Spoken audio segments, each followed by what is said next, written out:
Hi friends, எல்லோருக்கும் வணக்கம். எல்லோரும் எப்படி இருக்கீங்க? எல்லோரும் நல்லா இருப்பீங்கன்னு நினைக்கிறேன். சரியாக வீடியோ இப்போ எடுக்கிறதும் இல்லைங்க, போடுறதும் இல்லை.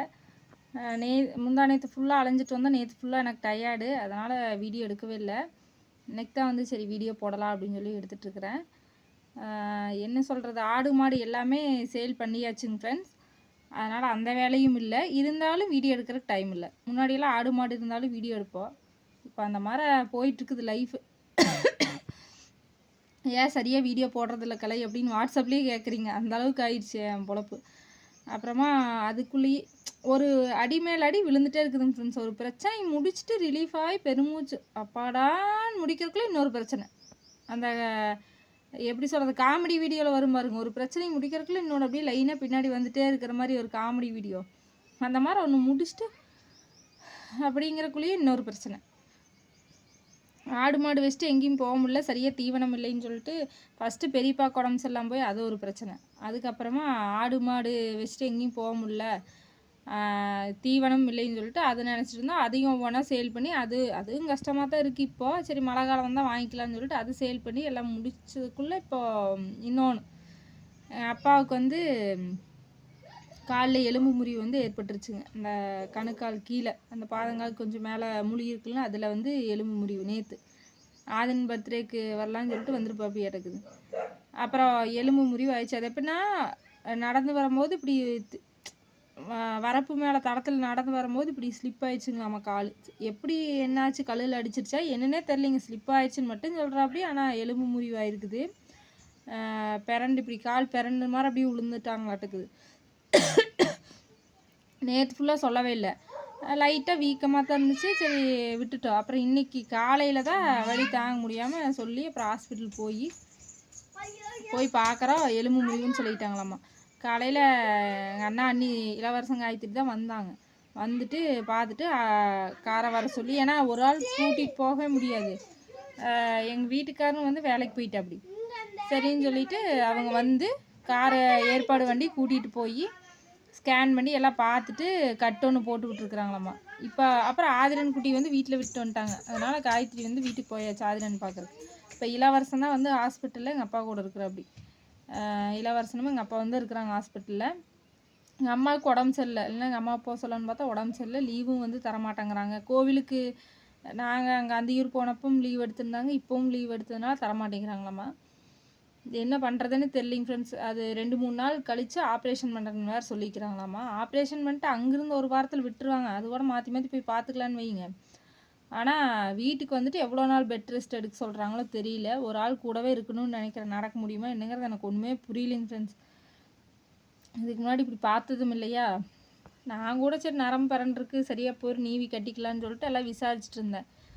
அப்புறம் அவர் என்னன்னாரு, அங்கே கட்டுறவாக்க அவர் என்னன்னாரு, ஹாஸ்பிட்டல் போங்க, போயிட்டு ஒரு இன்ஜெக்ஷன் போடுங்க ஃபஸ்ட்டுக்கு, அந்த கால் வீக்கமெல்லாம் குறையிட்டு அப்புறம் நீவி கட்டிக்கலாம் அப்படிங்கிற மாதிரி சொல்லியிருந்தார். ஆனால் இங்கே ஹாஸ்பிட்டலில் ஆப்ரேஷனே பண்ணி ஆகணும், அட்மிஷன் போட்டே ஆகணும்னு சொல்லிட்டு இப்போ பெட்டில் வச்சுருக்குறாங்களாம்மா. அந்த நீவி கட்டுறது சீக்கிரம் குணமாகுமா, அது நல்லதா, இல்லை ஆப்ரேஷன் பண்ணுறது ஸ்க்ரூ வச்செல்லாம் ஆப்ரேஷன் பண்ணணும்னு சொன்னாங்களாம்மா.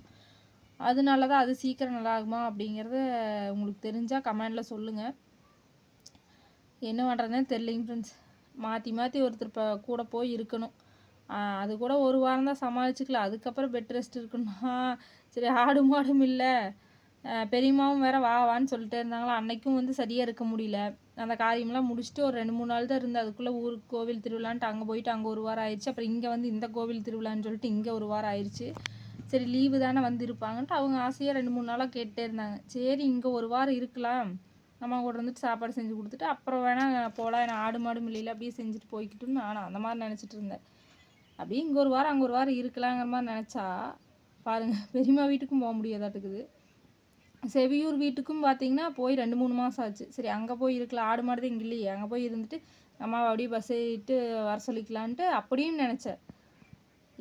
எது நம்ம நினச்சாலும் அதுக்கு ஆப்போசிட்டாக ஒரு பிரச்சனை முடியும் அடி மேலே அடி விழுந்துட்டே இருக்குதுங்க. எத்தனையும் சமாளிக்கிறது எனக்கே தெரியல. உடம்புல தெம்பே இல்லாமல் போயிட மாட்டேங்குது.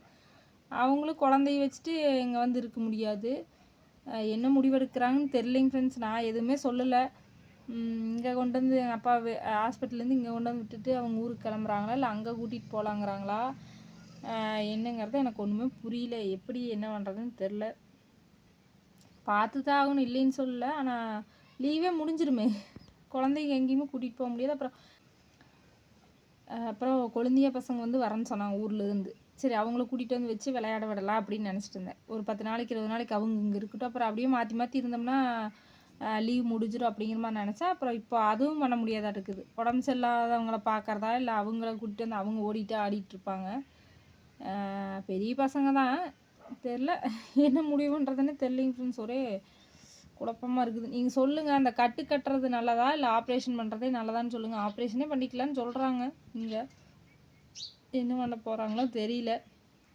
சீக்கிரம் க்யூர் ஆகிடுச்சுன்னா பரவாயில்ல. கிராக் தான் லைட்டாக ஆயிருக்குன்னு நினச்சா அவங்க முறிஞ்சே போயிடுச்சு அப்படின்ட்டாங்களாம்மா, எலும்பு உடஞ்சிருச்சு அப்படின்ட்டாங்களாம்மா. அப்போ அது எலும்பு கூடுற வரைக்கும் ரெஸ்ட் எடுக்கணும், இல்லை நடக்காமல் அது இருந்தால் தானே எலும்பு டக்குன்னு கிராக்காக இருந்தால் கூட சீக்கிரம் கூடிக்கும். எந்த மாதிரி நான் இன்னும் ஸ்கேன் பார்க்கவே இல்லைங்க. நான் இன்னும் ஹாஸ்பிட்டலும் போகவே இல்லை. இளவரசன் தான் போய் பார்த்துட்டு வந்துட்டு மத்தியானம் சொல்லிவிட்டு ட்ரெஸ் எல்லாம் எடுத்துகிட்டு மறுபடியும் போயிருக்கிற. அப்படி சக்தி நைட்டு போய் இருக்க சொல்லுவாங்களா, இளவரசன் சொல்லுவா அப்படியா இல்லை இளவரசனே இருக்கிற அப்படியே என்னன்னு தெரில. மாற்றி மாற்றி தான் இருந்தாகணும், ஒரே ஆளும் இருக்க முடியாது. அப்புறம் உங்கள் அப்பாவுக்கு வேலை இருந்தாலும் வேலையும் பார்க்கணும். அதனால் மாற்றி மாற்றி 2 பேரும் தான் இருந்தாகணும்னு நினைக்கிறேன். ஒன்றுமே முடியலைங்க ஃப்ரெண்ட்ஸ். என்ன பண்ணுறதுன்னு தெரியல, மனசே சரியில்லை. ஏதாவது ஒரு பிளான் போட்டோம்னா அது தடை தான். அது கூட பரவாயில்ல, குழந்தைங்க. அதுக்குள்ளே கால் வந்துடுச்சுங்க ஃப்ரெண்ட்ஸ். ஃபோன் பண்ணது எங்கள் அண்ணன் தான். ஹாஸ்பிட்டலில் என்ன பண்ணாங்களாம்மா, கட்டு போட்டு அதை ஸ்கேன் பண்ணி பார்த்துட்டு மறுபடியும் தப்பாக போட்டிருக்குது அப்படின்னு சொல்லி மறுபடியும் கட்டு போட்டிருக்காங்களாம்மா. எப்படிங்க, அதுக்குன்னே ஸ்பெஷலிஸ்ட்டாக இருக்கிறாங்க, எப்படி அப்படி மாற்றி போட்டு மறுபடியும் போடுறாங்கன்னு எனக்கு ஒன்றுமே புரியல. அதான் கேட்டுட்டுங்க. அப்புறம் சாப்பாடு எப்படி வீட்டிலேருந்தே செஞ்சு கொடுக்குறதால கேண்டீனுக்கு தான் கேட்டு நைட்டுக்கு சக்தி போய் இருக்க சொல்லலான்ட்டு இருக்கிறோம். இளவரசன் வீட்டுக்கு போக சொல்லிட்டு அப்புறம் மறுபடியும் நாளைக்கு இளவரசன் வந்துட வேண்டியது. அவங்க அப்பா வீட்டுக்கு வர சொல்லல. அப்படி மாற்றி மாற்றி தானே பார்க்க முடியும், ஒரே ஆள் இருந்து பார்க்க முடியாது. அதனால் அப்படி முடிவு பண்ணியிருக்கிறோம். எனக்கு சொல்கிறேனே இல்லைங்க ஃப்ரெண்ட்ஸ், ஒரே குழப்பமாக இருக்குது. நேரம் சரியில்லை. ஃபஸ்ட்டு போய் ஜாதகம் பார்க்கணும், என்ன ஏது சொல்கிறாங்கன்னு தெரிஞ்சுக்கணும். அடிமையில் அடி, ஒவ்வொன்றா ஒரு பிரச்சனை, ஒரு பிரச்சனையிலேருந்து வந்தால் இன்னொரு பிரச்சனை, இன்னொரு பிரச்சனையில் வந்தால் இன்னொரு பிரச்சனை. இந்த லீவு இந்த டைம் அதிகமாக கொடுத்துருக்குறாங்கன்னு நினச்சா அந்த லீவ் எனக்கு பிரச்சனையிலேயே போயிட மாட்டேங்குது. லீவ் விட்டதுன்னு தெரியாது எனக்கு, ஸ்கூல் தொடங்கணும்னு தெரியாது, அந்த மாதிரி ஆயிட மாட்டேங்குது என் லைஃபு. குழந்தைகளையும் எங்கேயும் கூட்டிகிட்டு போக முடியாமல் அப்படியே இருக்க வேண்டியதான். இந்த வீடு என்னை விட மாட்டேங்குதா இல்லை வீட்டில் இருக்கிற ஆளுங்க விட மாட்டேங்கிறாங்களான்னு எனக்கு தெரில.